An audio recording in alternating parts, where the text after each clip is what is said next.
I've already told the two of them I've sold the house to our daughter and her husband. Remember, if you go against this, it's divorce. At my husband's sudden announcement after calling in our daughter and son-in-law, I realized that my husband's presumptions had gone astray. At the same time, I was left speechless. My husband believed he had a right to the house that I had inherited from my mother. Without even consulting me, he announced he'd sold it to our daughter and her husband. At this time, he had looked down on me, thinking my opinions were worthless. But I had reached my limit with his self-centered attitude. What? I inherited the house, and it was originally my mother's. Why do you think it belongs to you? In response, my husband just grinned and said, "What's yours is also mine." Who could have given him such an idea? I couldn't find words to respond to my husband's audacious claim that my mother's house was shared marital property. Seeing our daughter and son-in-law looking guilty, and with my husband getting carried away without listening, I decided to call someone for help. I am Sophia. I am turning 62 this year. I had intended to build a typical family, but I'd always been concerned about my husband's behavior. He had a habit of conveniently misremembering things to his advantage. For instance, when our daughter was young, we went to an amusement park for vacation. When our daughter won a drawing, he boasted to relatives that he had won it, which made our daughter really mad at him. When our daughter got accepted into a national university, he said nothing during the times she had working hard at cram school, but after her acceptance, he quickly claimed, "I was the one who guided her studies," which astounded both me and our daughter. He'd often act as if he was outlining memories for the sake of bragging. It was okay when he would quickly apologize upon being corrected. However, as he aged, he became more stubborn, believing his own delusions without question. To make matters worse, when I pointed out his mistakes, he would accuse me of lying. Lately, whenever I say something, he'd retort, "I've done nothing wrong, you're the bad one." And we stopped talking. Now in his 60s, he'd only accept what suited him. Recently, it seems he was influenced by a friend. He wanted to act like a domineering husband, looking down on his wife and treating her dismissively. He no longer took my opinions seriously, as if they were worthless. "You've got it easy, always lazing around at home. You've been doing whatever you like since retiring, haven't you?" "Are you calling me lazy?" "It sounds like you're just projecting that onto me." After living off my earnings, I ended up with such an arrogant wife. I'm such an unfortunate man. Most of their conversations went like that. Whenever things weren't going his way, he'd complain about how arrogant his wife was or how pitiful he was, making conversation impossible. Even when our daughter tried to intervene, he would just act defiant, no matter how many times he was scolded. He'd act complaint but revert to his old ways the next day. With such a domineering husband, it was impossible to have a harmonious household. After our daughter got married and moved out, our house became silent. One day, I got news from my brother that our mother had passed away. My father was already gone, and my brother and his wife had been living with my mother. My family went to the funeral, where my brother brought up a topic about the house mother lived in. Would you inherit it? Why? Due to my wife's situation. We are moving soon. All right, if you're okay with that, I will take the house. My brother approached me, suggesting that in exchange for him inheriting all the money, I should inherit the house. Apparently, he needed to move out immediately and didn't have the time to deal with the house paperwork. After hearing his reasons and feeling grateful for all the times he looked after our mother, I decided to accept his proposal. I considered selling the house immediately, but since our family had lived there for so long, I thought maybe I could make use of it in some way, so I chose to keep it for a while. Little did I know that this decision would lead to an unbelievable act by my husband in the future. Mom, Dad said he'll sell the house to us. What? What do you mean? Dad's house.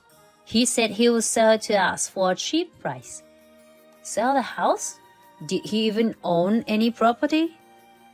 A little while after the funeral, my daughter brought up this conversation. When I heard about selling a house, I immediately thought of the house I had just inherited from my mother. I hadn't discussed this with my husband yet. Even if he had overheard our conversation, I couldn't understand why he would suggest such a thing to our daughter and her husband. But it's strange that you haven't heard about this. Considering all the paperwork and hassle, it seems like something Dad would push onto you. I wonder what he's talking about.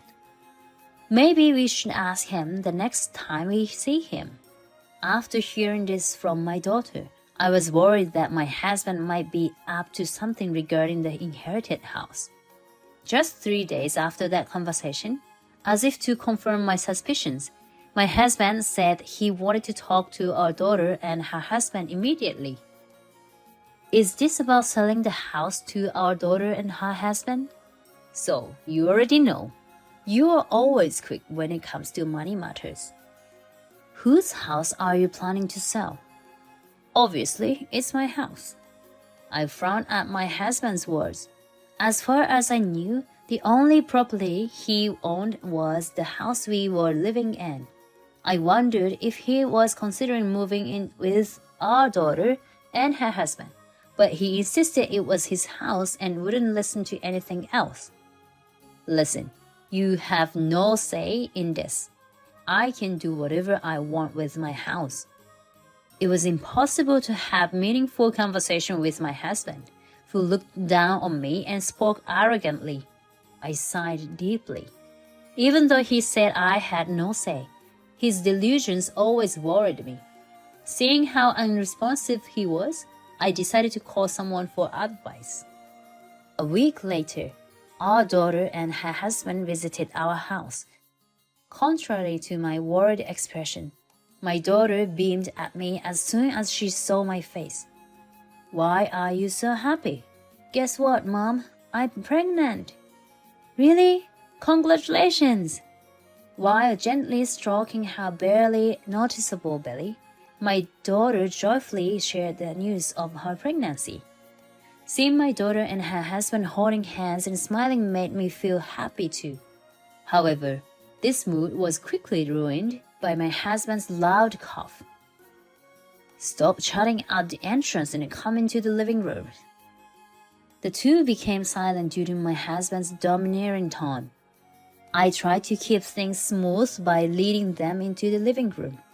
Without waiting to hear our daughter's news, my husband, sitting arrogantly on the sofa, immediately started talking about his own matter. I've already told the two of you I sold my house to them. I've asked you before, which house are you talking about selling? The house you inherited. It's mine. If you go against me, I'll divorce you. From my husband's remark, I realized that his delusions were indeed running wild. At the same time, I was left speechless. I could perhaps understand if he insisted that it was our house as a couple. However, when he clearly stated, "It's my house," even our daughter and her husband looked at him with puzzled expressions. Excuse me? I am the one who inherited it, and the house originally belonged to my mother. Why would it be yours? Well, what's mine is yours, and what's yours is mine, isn't it? I wondered who had put such an idea into his head. I was at a loss for words when my husband confidently claimed the house I inherited from my mother was marital property. Seeing me speechless, he smirked, perhaps thinking he'd won the argument. He looked at me condescendingly, narrowing his eyes and smirking as if pitying my ignorance.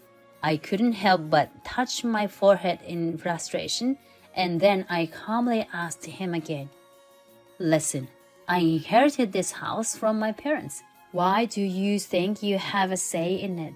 "What are you talking about? Can't you even understand that?" I tried my best to break it down for him, hoping he'd finally get it. It seemed like our daughter and son-in-law understood he had no right, but my stubborn husband wouldn't hear any of it. Instead, he started belittling me as usual. "Oh, I get it. You just want to hog all the inheritance for yourself. Greedy woman. If it's marital property as you say, then don't make decisions without consulting me. You were duped by your own brother and didn't get any money, right? How can I trust you with financial matters?" He even had the audacity to complain about me not inheriting any money, whether it's money or property. I told him he had no right to intervene, but he just arrogantly assumed it was his. Trying to stay calm, I replied, "My brother didn't deceive me, and I agreed to this inheritance. You have no reason to interfere." "You really don't know how to respect your husband, do you? Then fine. Just renounce the inheritance of the house." I was at my wits' end with his nonsensical remarks. Even our daughter tried to reason with him, but he wouldn't listen, maintaining a domineering attitude even towards her. I felt like something inside me had snapped. My anger came full circle, and suddenly my mind was clear. Despite my earlier frustration, now my 60-year-old husband just looked like a petulant child. Like talking to a child, I gently said, "I get it. You don't want to hear what we have to say, right? Our mental levels are just too different, so there's no point in talking. You should have just listened to me from the beginning."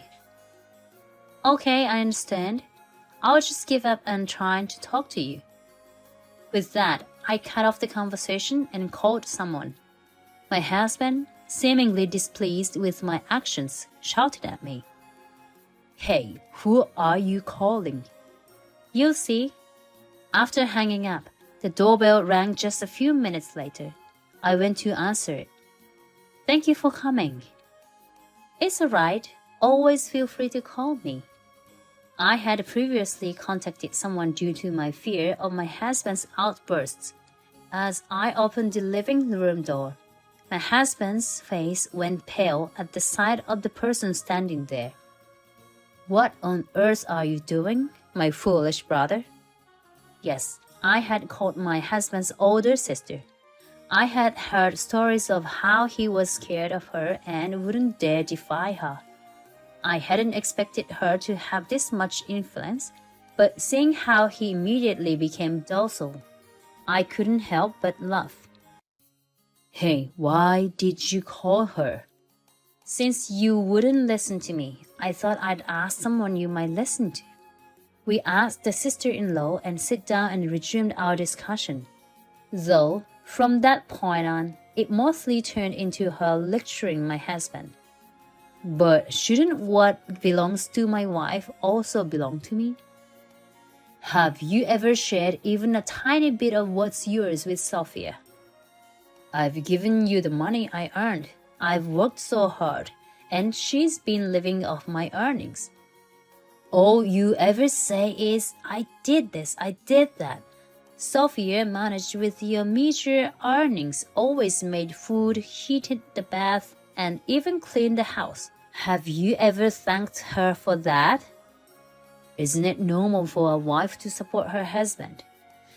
Where do you think you have any grounds for such arrogance with your inflated pride?" Every time my husband mumbled an opinion, my sister-in-law shot it down with the 100 times the force. Seeing my once arrogant husband now hanging his head in dejection, I initially felt he got what he deserved. However, after a while, my daughter and I could only exchange glances and give wry smiles. "Why is it always me who has to suffer?" Matt had a calm, kind, and good wife. I wish I had married someone like her. Are you talking about your classmate, Matt? Yes. He could do whatever he liked, and his wife always obeyed him. Unable to hold back any longer, the husband began to whine like a petulant child. He brought up stories of his domineering friend and started to berate me, calling me a failed wife. Hearing this, I reaffirmed a decision I had made in my heart. As much as I was angered by my husband's self-serving comments, before I could act, the sister-in-law burst into loud laughter and reprimanded him. Matt earns several times more than you and never forgets to appreciate his wife. It's not about being domineering. They have a trusting relationship. He is nothing like you, who only complains. Just as quickly as she had unleashed those words, my sister-in-law burst into raucous laughter, mocking my husband further. He displayed a mix of embarrassment and frustration on his face, but seemingly unable to retort any further, he hung his head in defeat once more. Given all this, can we reconsider the decision about selling the house I inherited? I thought it was strange that Stingley father offered to sell the house to us at a low price. I apologize for our presumptuousness. No need to apologize. All the blame lies with this foolish brother of mine. My sister-in-law cheerfully called out to my daughter and her husband while laughing. Just when I thought the discussion was finally over, my husband, seemingly not ready to give up, approached me and whispered something into my ear. If you won't sell it to the girls, at least sell the house. Why? Well, if it's sold, I should get a share, right? We're a married couple after all. The moment he realized he couldn't freely sell the house, it seemed my husband had such thoughts. He apparently desperately wanted a share for himself. My anger surged again, thinking how he had just called me a greedy woman moments ago. Did he forget how horribly he spoke to me during this discussion? I was so exasperated by his attitude that I found words tedious. Instead, I thrust a piece of paper in front of my husband's eye. As strangers, you can't make such demands. What I thrust at my husband was a filled-out divorce application. Up until now, I had always harbored mistrust towards my husband's attitude, but I believed I had endured until today. However, today, he disregarded the news of our daughter's pregnancy and showed an attitude towards me that was unbecoming of a family member. It was simply that last straw. I had sought the cooperation of my sister-in-law and had also prepared the divorce application in advance. If my husband were to act selfishly this time, I had decided in my heart to present it without hesitation. As expected, my husband behaved just as the worst scenario I had envisioned, and I felt absolutely no affection for him anymore. You're divorcing me? Becoming strangers? Is that what you want? Yes, I don't need a husband who takes me for granted and is all show. You're not getting any of my savings. Fine, goodbye. With the sister-in-law as a witness, I had him sign the divorce papers then and there. My daughter, pale-faced, apologized, thinking it might be their fault. However, I had been contemplating divorce for a long time. It might have seemed impulsive when I presented the papers, but I assured my daughter that I had no regrets, and pretending not to notice that my husband wanted to say something, I went to submit the papers first thing the next morning.